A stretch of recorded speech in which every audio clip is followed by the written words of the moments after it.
Hey guys, Eddie here, and welcome to episode 4 of Cornhole 101. Today I have my most requested video yet, how to throw the flop or roll shot. Let's get into it. The flop or roll shot is becoming one of the most used shots for this new generation of cornhole players, and the reasons are fairly simple. Once you get the hang of it, it can be pretty consistent to do. If you miss the hole, most of the time you stay on the board, and when you do miss, a lot of the times you end up in a more advantageous position. You either lay on top of your opponent's bag, preventing them from pushing, or you lay in front of their bag, now taking control of the round and putting your bag closer to the hole. This shot is really beneficial for putting your opponents in bad positions and adding a new playstyle to the block and push game. You could block and gum up the board, make things dirty, and start rolling over the top and force your opponent to take the hard shots, usually ending up with you in a point advantage on the round. The first step in a flop or roll shot is bag selection. Bag selection is huge for the ease of use on how to throw this shot. The most popular bag to throw the roll or flop shot is carpet bags. The reason for this is they have more friction with the board, and usually with the bead type makes it easier to trigger that rolling action over the bag. The bag that I go to for the flop or roll shot is the BG Viking. Another really popular bag is the Reynolds Pro Advantage, or a lot of other carpet bags, so I would definitely recommend going with carpet if this is something that you want to try. On a side note, if you plan on using carpet, which I recommend that you do, carpet takes a very long time to break in, so do your due diligence and break in those bags. When you first get a brand new carpet bag, it's not going to be flopping and cutting and rolling the way that you want it to. As you get them more and more broken in and worked up, they start to play the way that they do, but it does take a very long time. So stick with it, get them broken in, and you'll definitely start seeing more results.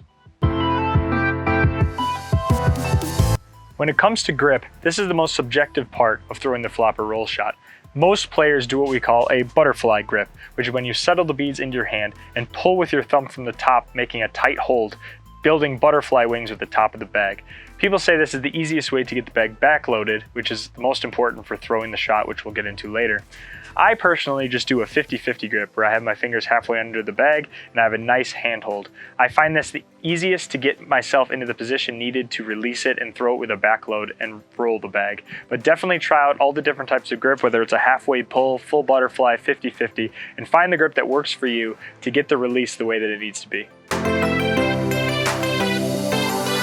When it comes to the flop or the roll shot, the release is the most important part of this throw because you need to be able to get the bag at the right angle and backloaded. And what I mean by backloaded is that the front end of the bag is flying tilted up so that when the bag hits the board, it slaps down on the board and triggers that rolling action. The way that I get the bag in that position is I grab my grip, and then when I go to release the bag, I push my elbow and my wrist to the left, which triggers my wrist to get the bag into that 45-degree angle on release. I then push the bag with the gap between my thumb and my pointer finger to trigger that backloaded flight off of the bag. Both of these things combined with the 45-degree angle and the backloaded bag makes it trigger the slapping of the board and the rolling over the top of the bag action. One of, if not the most important part of throwing the roll bag is where you land the bag on the board. You want to land the bag about 2 inches in front of the blocker bag. That gives it time to start triggering the roll action, hitting this bag, which then makes it flip over the top. If you land too close to these bags, you're just going to hit and push into them and slide because you didn't give it enough time to start rolling.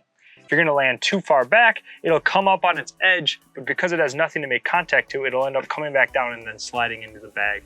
You do have a little more leeway if you land shorter versus closer, but you usually want to aim for that 2-inch difference behind the bag.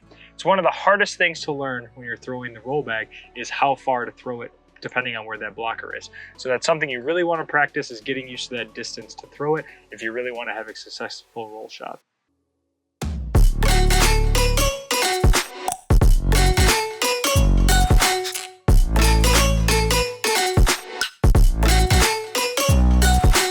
So once you find the right bag for you, you find the right grip to get you that angle and that backloaded position, then it's all about practice. I've spent at least 20 hours throwing these things just to get to the point that I can do it a decent amount of the time. So if you don't find it at first, keep trying. Eventually something will start to click and they'll start rolling over the top.